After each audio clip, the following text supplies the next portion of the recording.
One of these things that I'm talking about a lot, this relationality, this idea, this shift of like, we're not going to talk our way into a regenerative future. We're not going to talk our way into some kind of peaceful future where everyone starts to respect each other.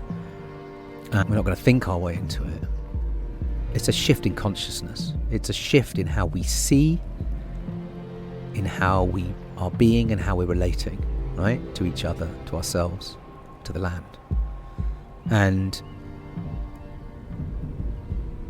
it's this kind of a shift in how we see ourselves in relationship to all other life. That the manner in which we show up, that's where the focus, I believe, needs to be. You're listening to the Spaceship Earth podcast with me, Dan Burgess.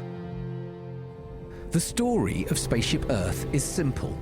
We live on a life-giving rock called Earth, hurtling through space. Like a spaceship, we have a finite amount of supplies with an intelligent operating system called nature, which keeps everything replenished as long as we all respect it and participate wisely. So a deep relationship with this mysterious system, along with spontaneous cooperation between humans and all life, is essential to keep us thriving and the spaceship flying. In this podcast, I'm in conversation with folk involved in regenerating life, shifting consciousness and reimagining how we can live more beautifully and peacefully. I talk with artists, writers, activists, designers, adventurers, healers, farmers, creative mavericks, and more. Their stories invite us to participate in the co-creation of life-sustaining cultures, in service to life, becoming crew on Spaceship Earth.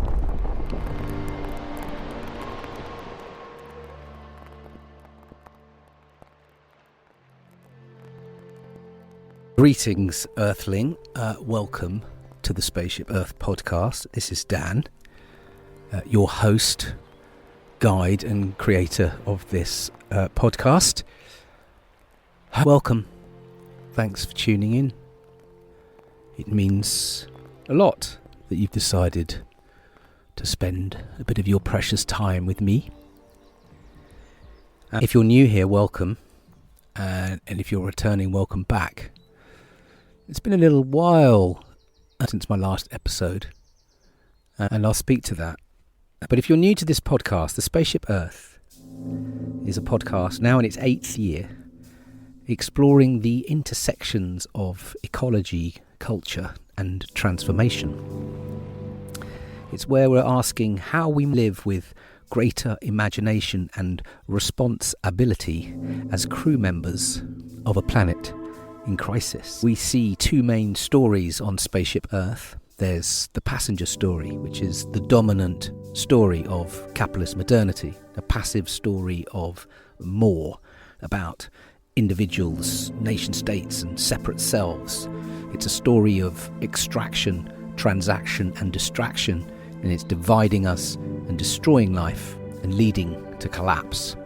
This is the separation story. And then there's the crew story, an emerging crew story, an active story of community and relationships, human and more than human, a story of connection, cooperation and participation, leading towards regeneration. The metaphor of Earth as a spaceship comes from Buckminster Fuller, who observed that we are all aboard this miraculous vessel called Earth, hurtling through space, dependent on its life support systems.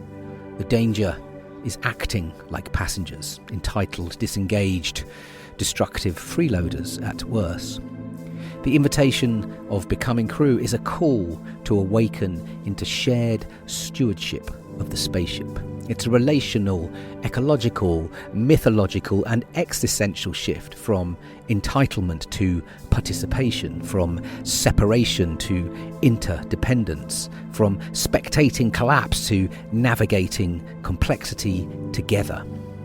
It's about repatterning how we relate to the earth, to ourselves, to each other, and to the invisible scaffolding of modernity that still whispers in our frazzled minds, control, escape, purity, progress.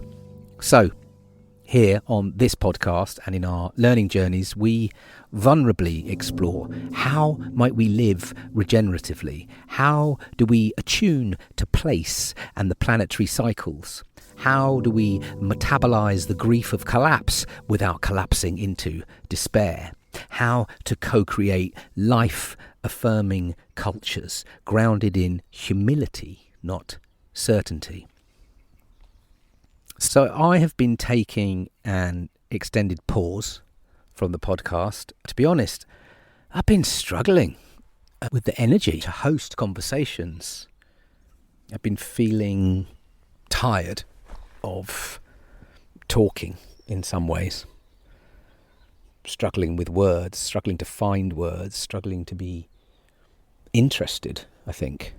And feeling creatively low on energy. Talking of the energy, I think I've just been shifting it elsewhere, right? I mean, we only have energy for so much. What we decide to point it at, the attention we decide to give, is everything.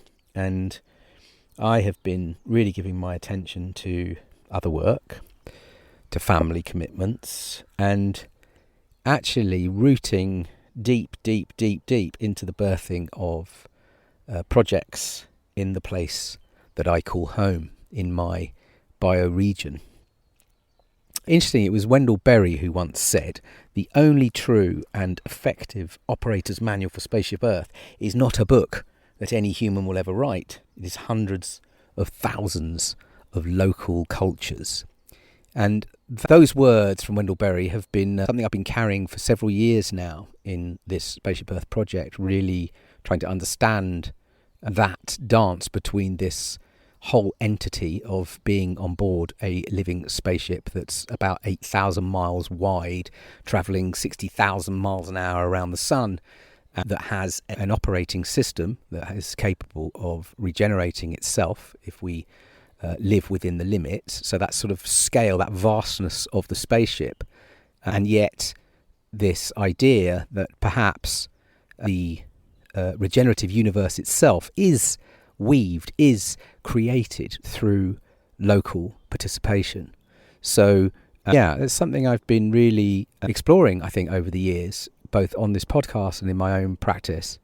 And in recent times are really beginning to root in to this idea of local participation. And if we might focus on what is around us and trust that others begin to do the same, what do we create? Do we create the regenerative universe through this local participation? So I'm really interested in that. And one of those local projects for me is a land-based regeneration project called Ghostwood Down, which is where I am right now.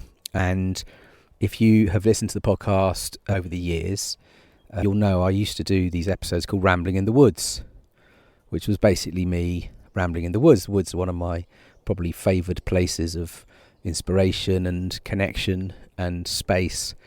And I would at times go to the woods and just try and record a kind of stream, a rambling, and what I now see rambling as possibly like a sort of potentially a social technology of sorts, a way to just allow words and ideas and feelings to come through a kind of conversation with oneself. So this is just me, by the way, on this episode. There's no guest.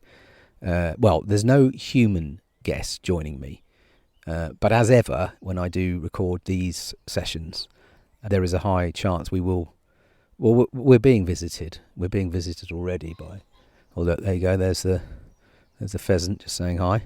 But we're being visited by the land here, by the other beings on the land, by the spirits of this land. So this is called Rambling from the Ghostwood. I did the first one a few months back, from a spot down on the bottom of the land called Willow Resting. Today I'm in a spot which is a little bit higher up. It's called Hazel Hiding. As the name suggests, it's a beautiful hidden. It's like a womb-like spot in amongst some ancient hazels, with this glorious view out across the Cotswold Way over towards the horizon, you can see the sort of edges of the city of Bath. And Ghostwood is a land regeneration project on the edges of the city of Bath, where I live, and I'm a guardian and steward of this land. And it's also here where we are hosting our Becoming Crew on land experiences, which are deep, transformative experiences on the land, where we explore our relationships to this living spaceship through connection, through creativity and service practices. And what we're doing here is trying to bring life back to the land, to ourselves and to each other. It's where we host our overnight community solos, and it's where we're going to be also hosting other groups of younger generations and intergenerational work, which I'm going to speak a little bit about as well in this episode. So this is a ramble from this spot. We've created a number of spots around the land for their sort of intentional solo spots, so time to take time out alone, whether it's an hour, a couple of hours, or 15 hours overnight. And they're all quite different. They all tend to be sort of created around a different tree.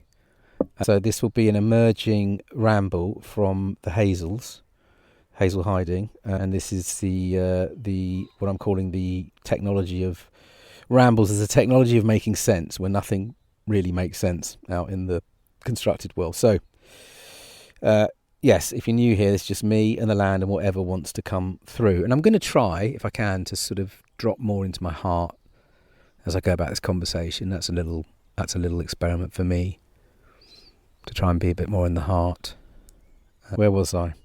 Yes, Hazel hiding. So, in Celtic mythology, the hazel was seen and known to be a tree of wisdom. And fucking hell, do we need some wisdom right now? So let's hope this wisdom may come through. Who knows? The hazel might find its way into this conversation. It was also actually known by some to have the ability to kind of unblock us, if you like, from creative blockages.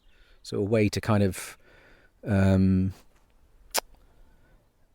relieve creative constipation, let's say. So actually, I'm hoping I might get a double unlock here. I could hopefully tackle the creative constipation that I've been feeling, particularly when it comes to audio of late and writing. Two things which I'm really wanting now to unblock and find a rhythm and a pattern and a dedication again to audio, to conversation and sound and to writing. So I'm hoping that perhaps the Hazels might help here today, and the wisdom too. So a double unlock possibly. So it was also, the hazel was, it was very symbolic, again in Celtic mythology, known often as a symbol of knowledge, a tree of knowledge, a source of inspiration. So there was always this, there was a belief that, when the hazelnuts would fall in the autumn, at the end of the summer, particularly where they hang over water, they would really give sort of wisdom, often to the salmon that were known to consume them. So there was a sort of source of inspiration. And a sacred tree, really linked to wisdom and inspiration, and this other sense that when you look at, like, if you sort of get under a hazel, particularly an older hazel, you'll see these extraordinary kind of branch formations that are just really kind of like really expressive and kind of doing all kinds of throwing all kinds of interesting shapes. And again, yes, it was known that the bards and the druids and the more creative Celts would come and spend time observing the hazel in its creative branches as a way of kind of opening up the imagination, and these kind of like wild expressions of the hazel were known to be inspiration. So it's like this is like, I guess, something I want to talk about. How do we get off the machine? Perhaps this was in Celtic times, is like, do you fancy going and staring at that old Hazel for a couple of hours? Was the sort of equivalent to maybe like, watching Netflix box sets or stuff, or, scrolling the gram. So perhaps finding a Hazel and just marvelling at its formations and its creative expressions. What could that do as a little practice? Where might that lead us? That's what I'm talking about. Hedge media. I've talked about this before. Hedge media. Let's get into the hedges and start paying a little bit more attention there. And what might we find? What knowledge might we receive, and where could that lead us? Yes. You're listening to the Spaceship Earth podcast with my dad, Dan Burgess. Anyway, where should we go next? Well, it's been a bit insane out there. It's like 30 odd degrees today. We've been having this crazy heat wave here in the UK in May. And of course it's really complex, isn't it? Because the heat in some ways is just glorious. The body feels good. It feels good to be free, to be outside, to feel the sun and the warmth. And May here was also, it was pretty cold actually. Like, veg was struggling to get any kind of growth on it. Getting stuff planted out has been slow. And now we've had this really extreme heat, and so there's this kind of like, part of it is just amazing because you can feel that vibe, but people feel quite alive, and all of this life just bursting as it does in this kind of spring. So it's like late spring, it's just so alive. And yet the heat is also, it's the hottest temperatures ever recorded in May here in the UK, and it's just May, so you think, well, where's that going to take us in June, July to August? I've noticed the contradiction sitting with that, both the sort of joy of being out in the heat, but also really, you can just tell this is extreme heat. This is not heat you would associate with May. So again, the climate is just full whack extreme, and it's hard to know what to do with that. It's hard to know how to be with that, to both sort of enjoy it for what it is, but also it's got me thinking a lot about water a lot, and really feeling that the preciousness of water. I can see the stream near where I live, actually, just on the bottom of my road. It's like really slowed down, and it's very shallow. And I know that stream runs through a golf course, it runs through all kinds of places, and that the pressure on the demand for water is impacting all of these water flows. And I have a very big water butt which I collect water in for my plants and my veg, and it's getting it's emptying pretty fast actually. So these little things, these little kind of these little paying attention to these extremities and what that means and what that might mean, being aware, all the stuff that I guess none of us really want to deal with or think about, but it's there. So I was thinking about the heat, but at the same time,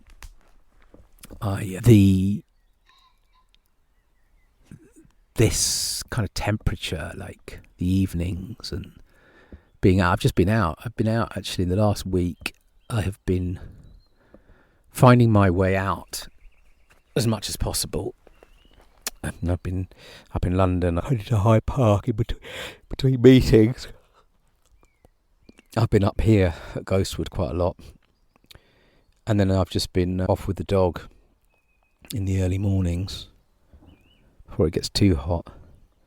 And then when was it? 3 nights ago, I decided to sleep outside in my garden because it was just I don't know, the day was just so extraordinary. I didn't want to go inside, so I put a mattress out in the garden and I just slept out, and I've continued to sleep out for the last 3 nights. I haven't been inside.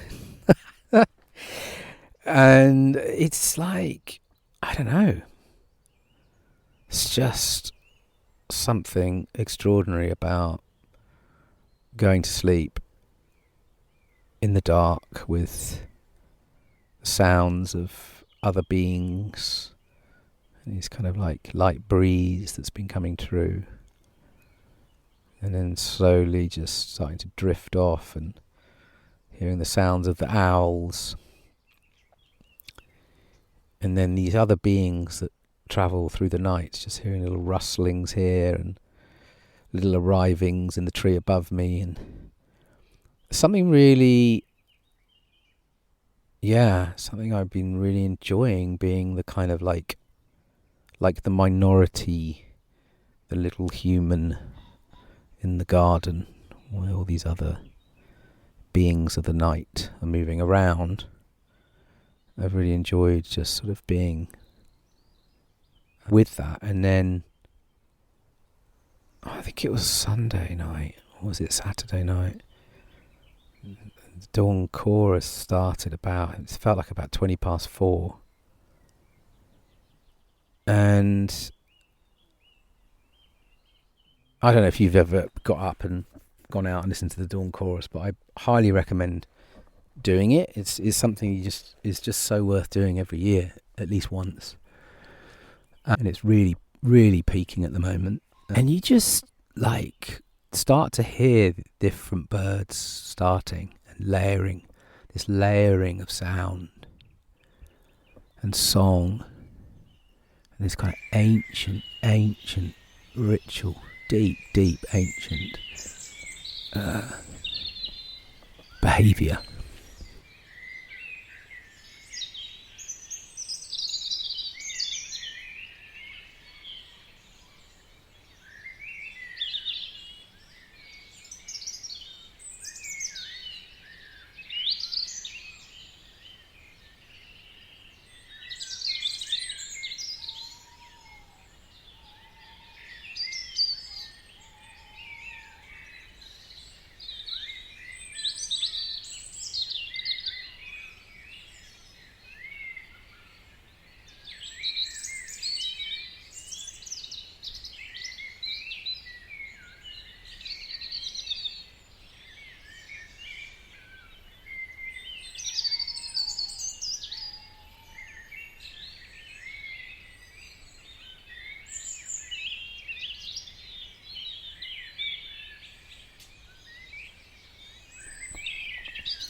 And it just loops, and I just found myself getting deeper into it, and I felt like I was in this, I was in the source of life, in this, witnessing this ancient ritual of the birds, this dawn chorus.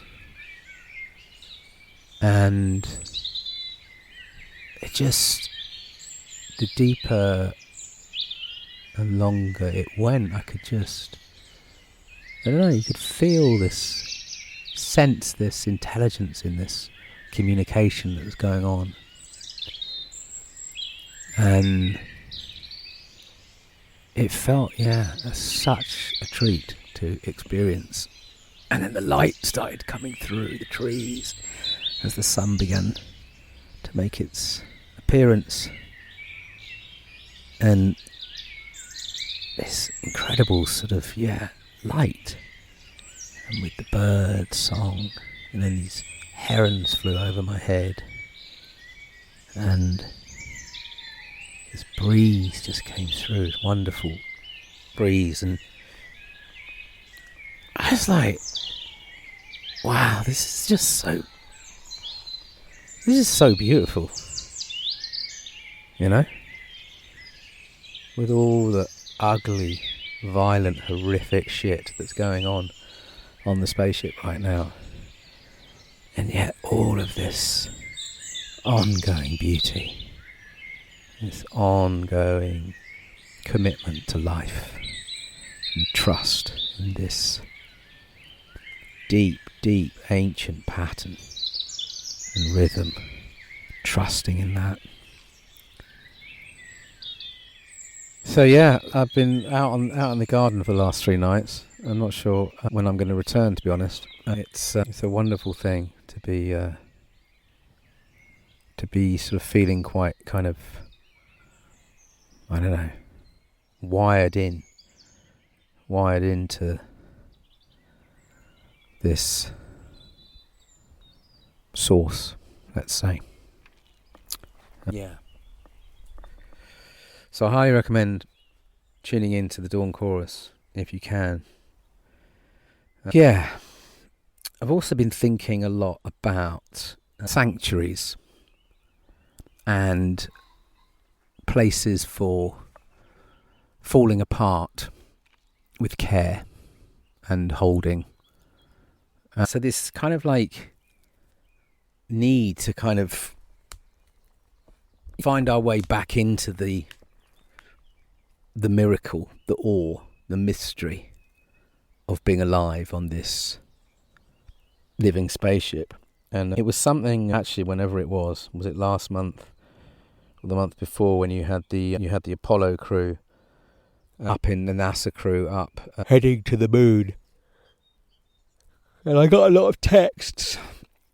And one morning I woke up, actually, and I got a lot of messages from people, and one of the astronauts, Victor Glover, had done this interview or this recording from space onto YouTube, and he was talking about a lot of things. But at one point he said, you guys are talking to us because we're in a spaceship really far from Earth, but you're on a spaceship called Earth that was created to give us a place to live in the universe. Maybe the distance we are from you makes you think what we're doing is special, but we're the same distance from you. And I'm trying to tell you, just trust me, you are special. You are special in all this emptiness. This is a whole bunch of nothing, this thing we call the universe. And you have this oasis, this beautiful place that we get to exist together. And there's more. You can watch a clip. But it got me thinking about, how do we find that awe, that mystery that these astronauts experience when they look back and they see our spaceship and they see it so clearly? How do we find the spaceship in our busy, messy, complex, difficult, challenging, noisy lives? And for me, I think that one way of thinking about that is to remember and to remind ourselves that the spaceship is more than human. Like, we are one species on board a spaceship of millions of species. It's a more than human spaceship. It's a more than human world. It's just that we live inside a construct which is purely human-centered, and which has been really, really created in a nanosecond of time, a few hundred years, really. The story that says we are the passengers, we are the only people on the spaceship, it's our spaceship. That's such a short story, and it's hard for us to understand that, because for many of us it's all we've ever known, and we're so wrapped in a deep story of human-centeredness and control that we can't see the spaceship, we can't feel it, we can't find it. But if we can sort of intellectually understand that we are,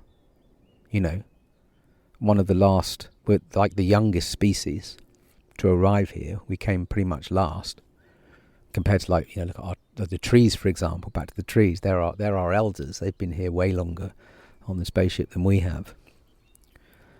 And once we understand that we have come very late, and yes, there's many reasons why we've come to dominate the spaceship, not least the discovery of digging up vast quantities of the most powerful fuels ever created by the spaceship, which has ended up, disconnecting us from the operating system, because we've created all of these ways of living that have removed us from that understanding that we're part of this spaceship. But nevertheless, we can understand that really this story of dominance, of human dominance, is like a nanosecond in Earth time, in the time that this spaceship has been here, which is like over 4 billion years. So if we can intellectually go, yes, this is a more than human spaceship, of course it is. It's just that we're one species who've come to dominate the spaceship of late. Very, very recently. Very recently.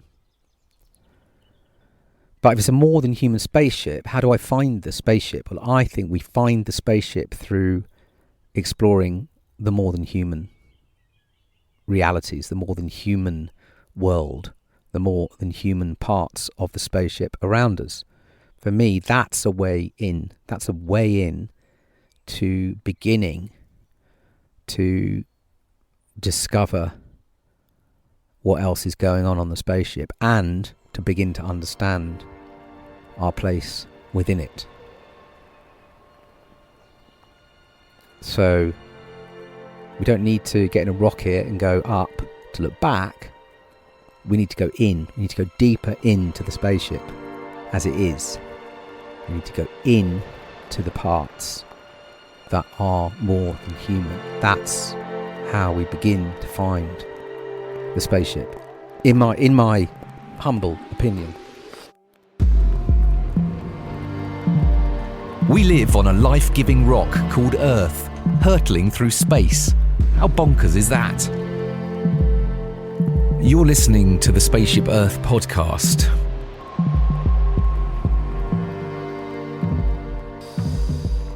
So, and for me, that's foundational. That's the foundational work. Because not only because that opens up everything. It opens up everything. It opens up the heart, it opens up the body, it opens up the mind, it opens up the imagination, it opens up the potential of care, it opens up the creative capacities, it opens up the responsibility, it opens up. It's expanding, expansive, it's not limiting, but it also helps us to understand the limits of the operating system of the spaceship that all other species adhere to. It's the constraints that breed the creativity, that breed the cooperation and the collaboration, because the constraints and the limits are what we have to work within. But they're not things that you can think your way into, I believe, not solely on their own anyway. I think the spaceship it runs on its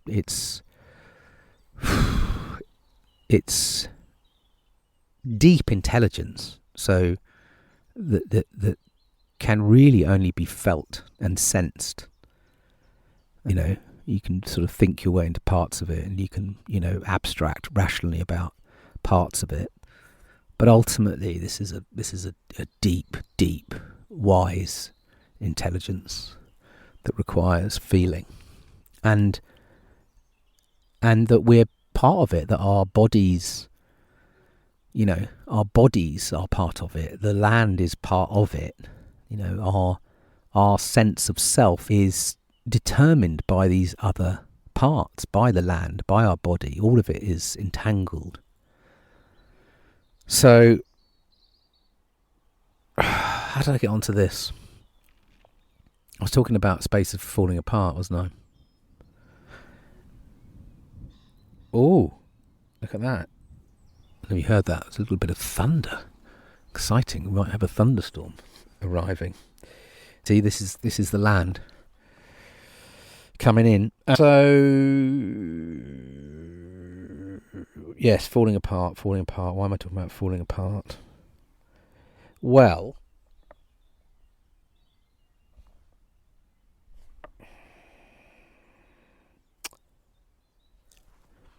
I've talked about this a lot before, and this is something we look at quite a lot in the Becoming Crew work, the learning journeys. This idea of being very stuck in a way of being, in a way of seeing, in a way of knowing the world that capitalist modernity has programmed into us, is part of this separation story. But it's run so deep into how we relate and how we perceive and how we see that it's very hard to break out of it without perhaps non-ordinary experiences. And I would argue without intentional spaces where we can be encouraged to come off the highway and let go, shed, let some stuff go, let some things shed, ideas, thoughts, stories, ways of being. And for me, there's this kind of like, the longer we go suppressing that, the longer we keep going, the longer we sort of intellectually know that things are just so broken and expired and exhausted and stuck, and yet we still keep going. That without ways to let go, to create space for something new to emerge, then we're just perpetuating these crises, these ways of being. So a falling apart, as I like to say, becomes an essential regenerative practice. And, it's happening all the time in the more than human world. I mean, we look at it, in the cycles of seasons, and we see the falling apart that happens every autumn and winter. These endings and lettings goes and decaying and dying and composting. And again, we can sort of intellectually understand that. But doing it ourselves is hard. I mean, it's hard enough just to find the space and the time to do that in a world that's just pulling us along, whipping us along, and putting so much pressure on us. But what if we began to create more intentional spaces for falling apart? When I say falling apart, I think it's a bit of letting go, a shedding, a need to sort of, for a repatterning to occur.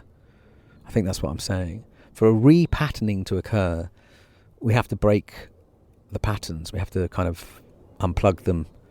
We have to kind of shed them. We have to let them go in some way. And so you can have non-ordinary experiences that can do that. Some of those can be non-ordinary experiences in the natural world, which is a bit of what we're doing up here at Ghostwood. It could be through other experiences. It could be through psychedelics. It could be through many, many things. But I'm seeing time on the land intentionally where we are gently guided and given space to be with the more than human, to open ourselves up a bit, to allow ourselves to let go of things. I have found what I witness and what I see and what I experience is there's a lot of value in that space, in that letting go, in that falling apart. I've been doing quite a lot of falling apart in the last few months because I've been carrying too much. I've been suppressing a lot of grief, holding too much, trying to hold too many things, too many people, and I know when I get to a point where I need to fall apart.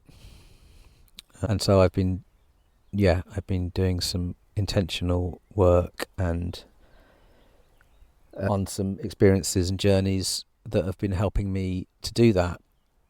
And I feel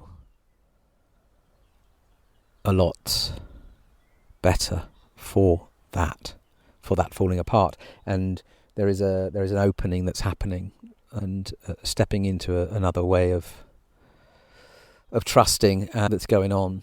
It's hard to put into words. That's the thing with this stuff. It's because it's a felt thing, but the knowledge is felt, and it's deep, and you can feel it, and it means something to me at least. It's knowledge that I can trust. Back to the hedge media. Who do you trust in these times? What do you trust?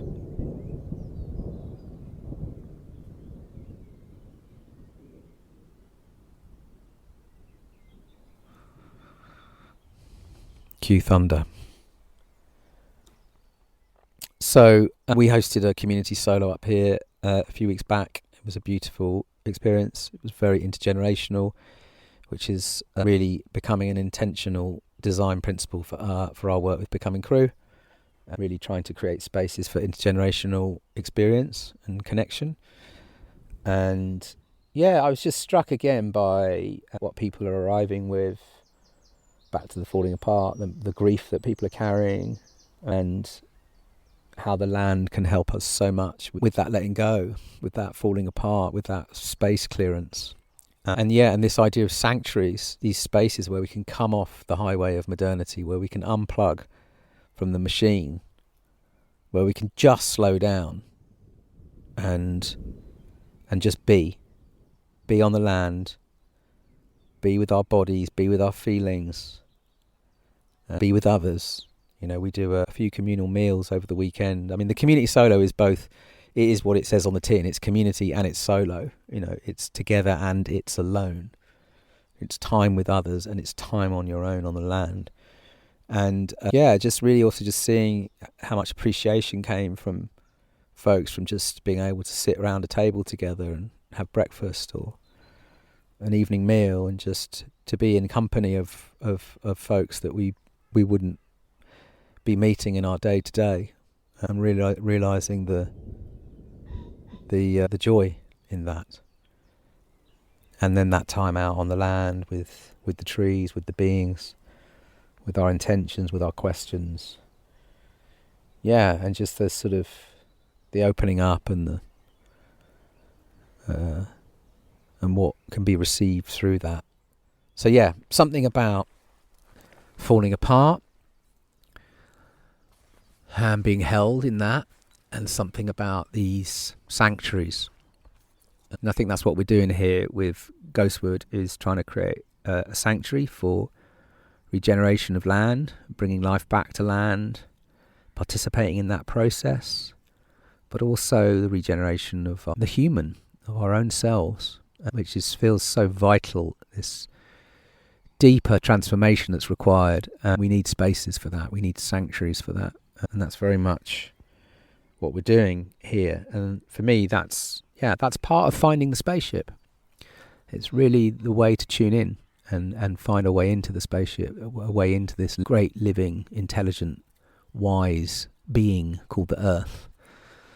So that's very alive. That was a long ramble. What's the time? Right, I should probably need to move on. Anyway, I hope you're still with me. Thanks for that. I think there's something also, actually, the last one to say on that, about the falling apart. I was listening to something recently, because we talked about wisdom, right? We talked about the Hazel being a tree of wisdom.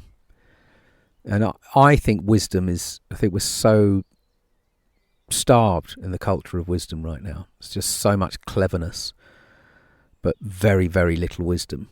But I was listening, actually, it's Michael Mead who was talking about, actually wisdom was often known as a kind of dark knowledge, a sort of knowledge that is kind of developed, if you like, cultivated through, through going through some difficult journeys, going through into some darker places, descending into the soul. And it's there where I believe that's where we cultivate wisdom. It's a kind of knowing that not just comes from staying on the highway with the lights on and progressing forward and pretending you know what's going on. There's a letting go that's required. There's a humility. There's a willingness to be with the difficult and the complex and the fearful. And again, what I experience and what I see and what I notice is, both in my own practice and through holding space for others, is what's possible, what can come through that wisdom, that darker knowing that can open up into such beauty and joy and light and possibility. That's where I believe the possibilities start to really open. So I think I just come back to that, because I think that's the place to make sure you're giving some attention to, tending to some of that, some spaciousness, some falling apart, some wisdom cultivation, and some not knowing, and what can come through that. I had a little ramble about this on Instagram last month about, time on land versus time online. This idea that we are spending so much of our time online, but like we're not digital beings. We're not made of bytes and bits and algorithms.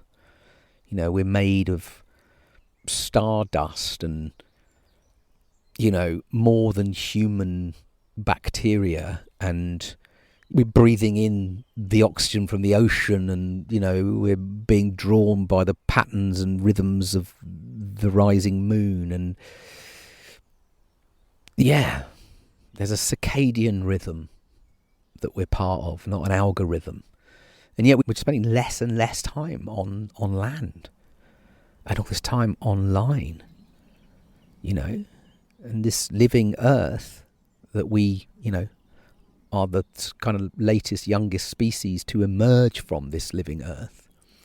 It's not digital, and yet it's probably the most complex technology we've ever known, Earth technology. I mean, it's over 4 billion years of R&D, of experimentation. It's all out there, and we're missing out, is what I would say. So, get on land, get offline, get on land, and who knows? I'm actually staring across from Hazel hiding. I can stare across to this hill on the other side of the valley, and I've recently found out that this hill right opposite us is actually known as a nematon site. Now, a nematon was an ancient Celtic area of sacred land. So a land that was known to be very, very sacred. And there are 4 or 5 that have been identified in the sort of Bath, Bristol region, and one of them is right opposite Ghostwood. You can see it right from us.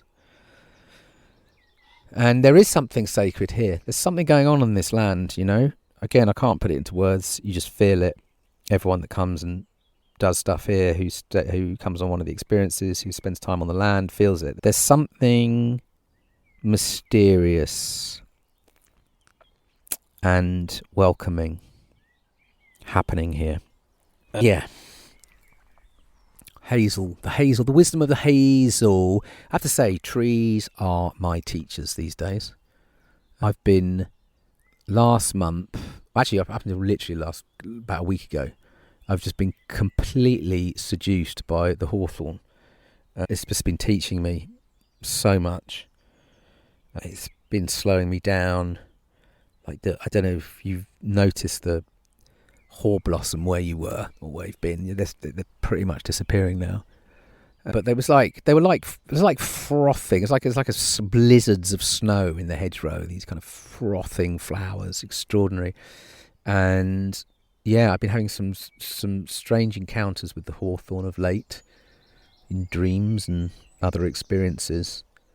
And it is a tree of the heart and a tree of protection. And I've been contemplating of late how to protect myself more, how to put more protection around me and boundaries. And so I'm spending a lot of time with the hawthorn. I started drinking hawthorn tea last week for a couple of nights, just blossoms, just literally a handful of blossoms and a few leaves, and stuck them in a teapot, and had some marvellous deep sleeps. So, yeah, there's a lot of intelligence out there beyond the AI, shouty AI mayhem. There's a lot of other intelligence that, as far as we can tell, our ancestors were drawing on all the time. And we just find our way back in to this great living intelligence of the spaceship. But you've got to find your way back into the spaceship through this more than human crew on board, right? Because that's how it works, right? Everyone's participating in co-creating the regenerative universe. There's also this extraordinary heady smell right now of elder. The elder flower is it's just such this extraordinary scent, and so I would recommend finding some elderflower, maybe making a bit of cordial, One of these things that I'm talking about a lot, this relationality, this idea, this shift of like, we're not going to talk our way into a regenerative future. We're not going to talk our way into some kind of peaceful future where everyone starts to respect each other. We're not going to think our way into it. It's a shift in consciousness. It's a shift in how we see, in how we are being and how we're relating, right? To each other, to ourselves, to the land. And it's this kind of a shift in how we see ourselves in relationship to all other life. Now, there is a sort of term for this, which is ontology. And my friends at Transition Resource Circle, and actually Alnor and Lynn, who've been on the podcast a couple of years back, they will say an ontological shift is more than changing our systems or our opinions. It's a shift in seeing, being and relating. It's from separation to interdependence, from extraction to reciprocity, from control to participation, from viewing Earth as resource to experiencing Earth as living kin. And I think this is where we're at. Ontological shifts in the way that we relate, the way we perceive, the way that we see, the way that we are. How we see ourselves. So the manner in which we show up, the manner in which we approach, that's where the focus, I believe, needs to be. And that's hard because it's in the moment. It requires attention, it requires humility, it requires courage, it requires not knowing, it requires experimenting, it requires empathy, it requires listening, it requires noticing, it requires unlearning. Right? All of these things. But I think that's where we are, and there's no getting around it. So, I haven't been recording any conversations. I have a couple lined up. I've been trying to book a few conversations, which have been quite hard, actually. Everyone's seemingly finding it quite hard to lock down times to do things. I'd be curious if there's anyone out there that you would love to hear on the podcast. Do let me know. And yeah, I think everything that I've been speaking about today, I'm really, really curious about just having those conversations with folks that are in that mode, that are really trying to step into that relational way of being through whatever it is that they're trying to offer this time. These different ways of knowing and being. I did record an episode that's coming out shortly, which is from the We Are Avon project, which is another project, local project that I've been giving good energy to at the moment. That's a movement for landscape and river regeneration here in the Avon Valley. And last week we do these gatherings every 3 months of the community, and the topic and the theme of the night was the power of pilgrimage. We're exploring the ancient practice of the river pilgrimage as a way of connecting us back to land and to self and to each other. And we had a wonderful guest, Sophia Page from Friends of the River Medway, who came and chatted about the pilgrimage work that they're doing with that, building that movement, how involving the community, local councillors, all kinds of people are coming on these pilgrimages and having these quite transformative experiences, and then bringing that back into the work. They're talking about, how the rights of nature work is now, the rights of the river work is now being recognised by more and more councils. Many of them are participating in these deeper connection practices with community, listening to people, listening to the river, listening to other species. And that's very hopeful to me, that there is this growing shift that's occurring quite intentionally actually around these river-based movements at the moment, it seems. But something is shifting, and that's a shift in ontology. And then the rights of the rivers are being granted, and there's a co-creation that's occurring between the land, the river, the people, the politics. Something is weaving, and there's a trust that people are allowing themselves to participate in these pilgrimages. They're allowing themselves to work with some intention, step through a portal into another way of being for a day or 2 days or 3 days or half a day on his walk. And I think that's a beautiful way in. So anyway, we had a chat about that, which I'm going to have an episode coming out soon, and there will be some more conversations coming. But for those of you that support the podcast monthly, I want to say thank you, because I've been quiet. I haven't been writing too much on the Substack, like I say. I'm hoping the Hazel is going to unblock me from this session. But it's been hard sometimes to keep those things going, and actually realizing that, again, sometimes it's good just to like let something go. I had to let go, and I think there's learnings in that. We keep forcing ourselves to be productive, or feeling like we have to keep going with this or with that, or perhaps sometimes the need is just to let things die for a while, and then see what emerges. Hang out more with the Hazels, get some wisdom and all that. But yeah, thank you for supporting the podcast, and for me, I really appreciate it. And expect audio output to increase in the coming months, and writing too.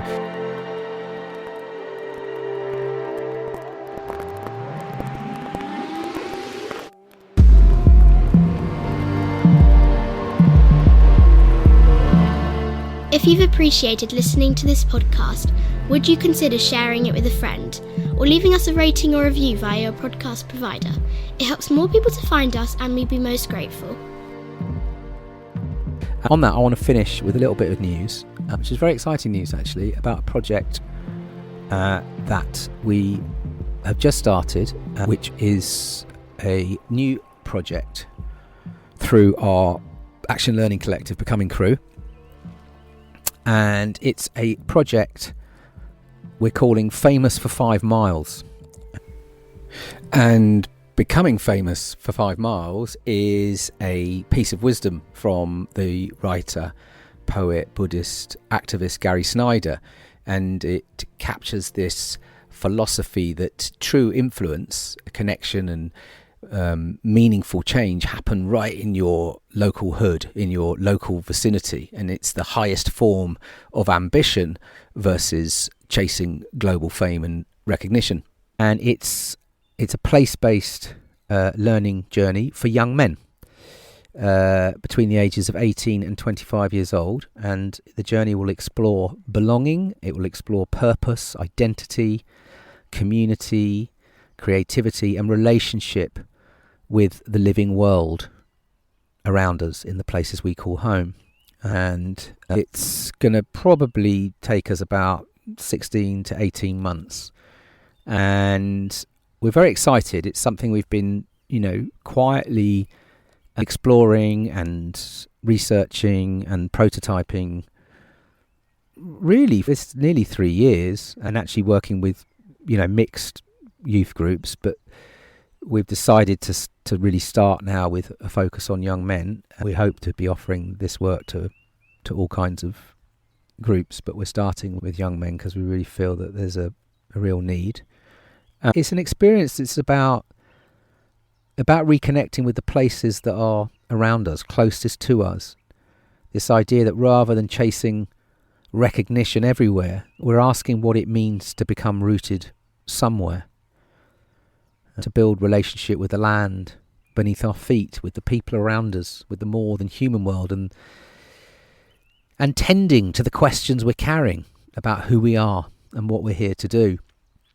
And the journey we're working on, it is a co-design experience. We're going to be working with groups of young men for the coming months who are going to help design this with us, basically. But we're going to be blending open, honest conversation, lots of connection to the land, creative inquiry, sitting in council, deep listening, peer support, rites of passage, and spending time participating with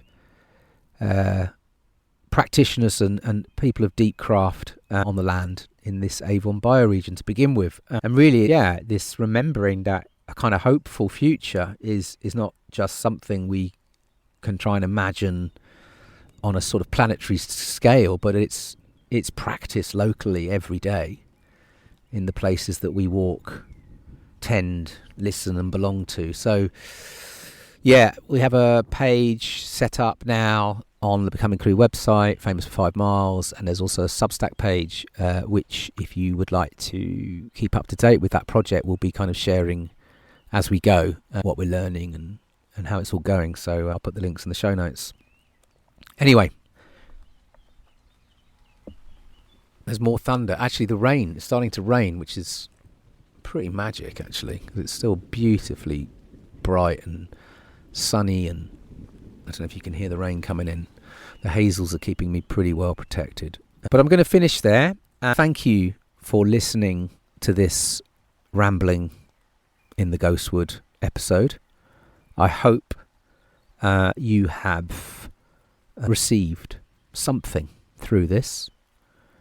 I feel really energized by sitting with the Hazels. I'm not sure if they have transmuted their wisdom to me or their creative unblocking, but I think they might. I think something might have happened. Actually, I've definitely received something from these beautiful trees. If you'd like to visit Ghostwood Down and you'd like to come on one of our community solos, you'd be most welcome. We have another one last weekend in June, and another one again in September. I think it's second or last weekend of September. I'll put the links in the show notes. Yeah, we'd love to host you. You'd be most welcome. There's kind of price points for everyone. So hopefully it's accessible. We welcome all ages, all backgrounds. And yeah, just follow the links and get in touch if you've got questions. And yeah, hopefully we are beginning this, let's call it a new season of recording. I think the Hazel is definitely, I think it's telling me, yeah, the creativity is being unblocked. We're going to start recording again. You heard it here first. So yeah, more episodes coming, and thank you for your support. Please do share this podcast with anyone you think might appreciate it. And we have a massive back catalogue of conversations, by the way. There's about 130 odd episodes, including, music mixes and various experiments. But there's a lot of material here if you're to dig into as well. And if you like what we're doing, subscribe to the podcast. Subscribe via the Substack is probably the best way of staying in touch with new episodes, offerings, events, and things that we might be doing. If you're based in the southwest, in Bath or the Bristol, the Avon bioregion, the We Are Avon pilgrimage is on the solstice weekend, 20th to 21st of June. You'd be very welcome to come and join us. I'll link to the registration. You can join us for half a day, a full day, both days, as little or as much as you like, really. We will be camping overnight on the Saturday night by the river with a big fire and a sauna and plenty of merriment and singing. And yeah, the walk starts at Avonmouth in Bristol on the Saturday, camping out, I think, near Pill on the Saturday night, and then we walk to Bath on the Sunday, where there'll be a ceremony on the Sunday evening, and then there's an unofficial carrying on the pilgrimage up towards the source for those who want to carry on. Yeah, please do come and join us. It's a beautiful, beautiful way to find our way back into that relationship with the land, with the river, to find ourselves back into the places that we live in, and back into relationship with this living landscape and all the other beings. And a beautiful way to meet others in the community. And it can be just a wonderful, wonderful portal into another way of seeing what we're talking about, another way of relating, playing with this ontological shift, let's say. I think the pilgrimage can be a really lovely way into that. So, yeah, if any of this is of interest, follow the links, get in touch, come and join us. We'd love to see you. So, do look after yourselves out there. Keep getting outside. Highly recommend the Dawn Chorus. Find a Hazel. Marvel. Get to the elders while the flowers are doing their extraordinary heady thing. And just take care of yourselves. Spread the love. We've got to keep spreading the love. The operating system on Spaceship Earth is definitely one of love. Love at the centre. care at the centre, life at the centre. So look after yourselves out there. Thanks for tuning in, and peace out.